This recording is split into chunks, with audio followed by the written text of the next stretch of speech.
Pangalawang mga Kronika, Kapitulo 25. Si Haring Amazias ng Juda.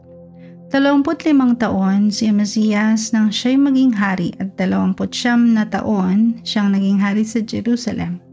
Ang kanyang ina ay si Jehoadan na taga Jerusalem. Naging kalikod-lugod kay Yahweh ang kanyang mga ginawa, ngunit hindi niya ginawa ang mga ito ng buong puso.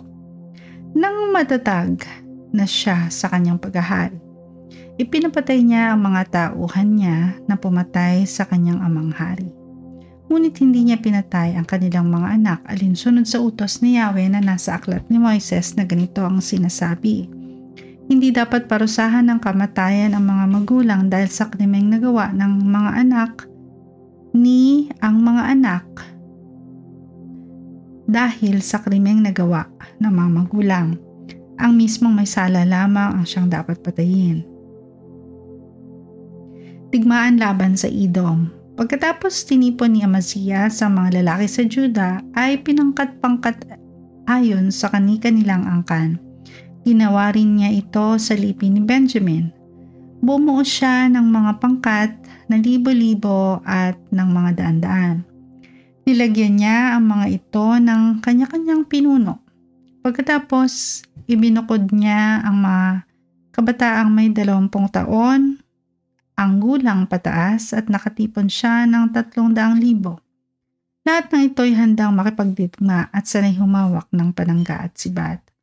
Kumuha pa siya sa Israel ng 100,000 matatapang na kawal at inupahan niya ang mga ito ng 3,500 kilong pilak.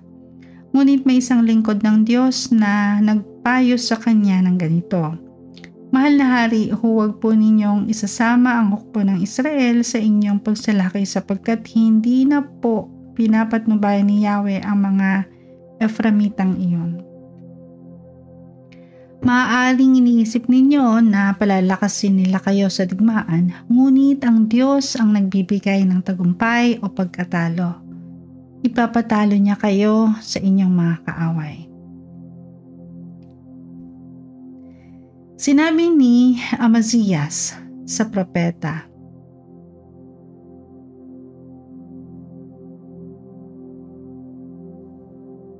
ngunit paano naman ang mga pilak na naibayad ko na sa kanila? Sumagot ang propeta ng Diyos: higit pa riyan ang maibibigay sa inyo ni Yahweh.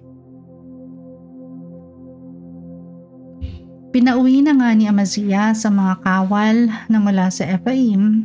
Dahil dito, lubha silang nagdamdam at umuwing galit na galit sa mga taga-Juda. Lumakas ang loob ni Amazias at sumalakay sila sa lipis ng Asin at may 10,000 mga kawal ng Edom ang kanilang napatay.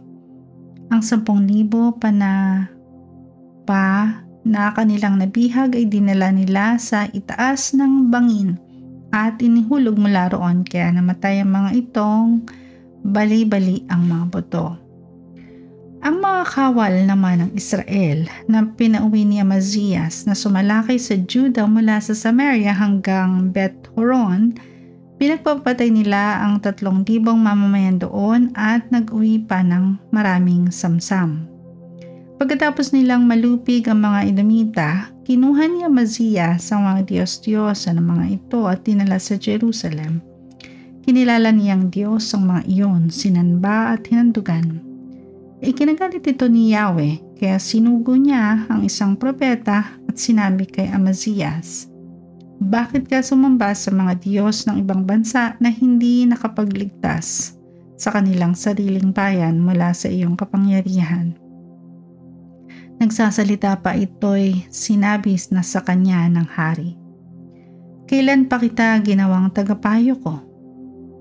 Tumigil ka kung ayaw mong mamatay.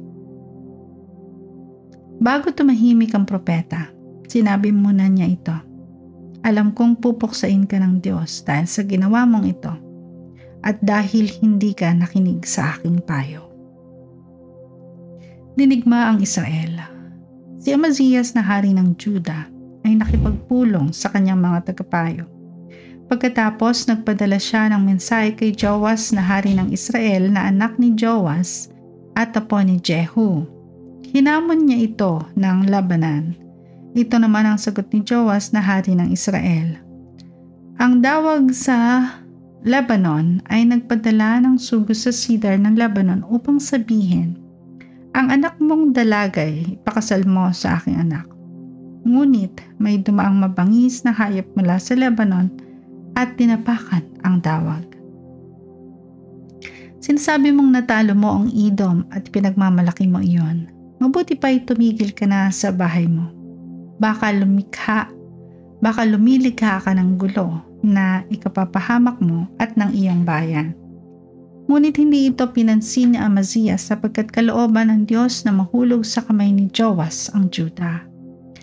Bilang parusa sa pagsampa ni Amazias sa mga Diyos-Diyosa ng Edom, nagharap sa labanan si Haring Joas ng Israel at si Haring Amazias ng Juda sa Bet-Semes na sakop ng Juda. Natalo ng Israel ang Juda at ang mga kawal nito'y tumakas pauwi. Ngunit nabihag ni Haring Joas ni Haring Amazias at dinala ito sa Jerusalem. Winasak ni Joas ang pader ng lungsod mula sa pintuang Ephraim hanggang sa pintuan sa sulok, mga 180 metro ang haba. Sinamsam niya ang lahat ng ginto at pilak at mga kagamitan sa templo ng Diyos na nasa pag-iingat ng mga anak ni Obed-Edom. Sinamsam din niya ang mga kayamanan sa palasyo at nagdala pa siya sa Samaria ng mga bihag. 15 taon pang nabuhay si Haring Amazias ng Juda mula nang mamatay si Haring Joas ng Israel. Ang iba pang mga ginawa ni Amazias mula sa pasimula hanggang sa wakas ng kanyang paghahari ay nakasulat sa aklat ng mga hari ng Juda at Israel.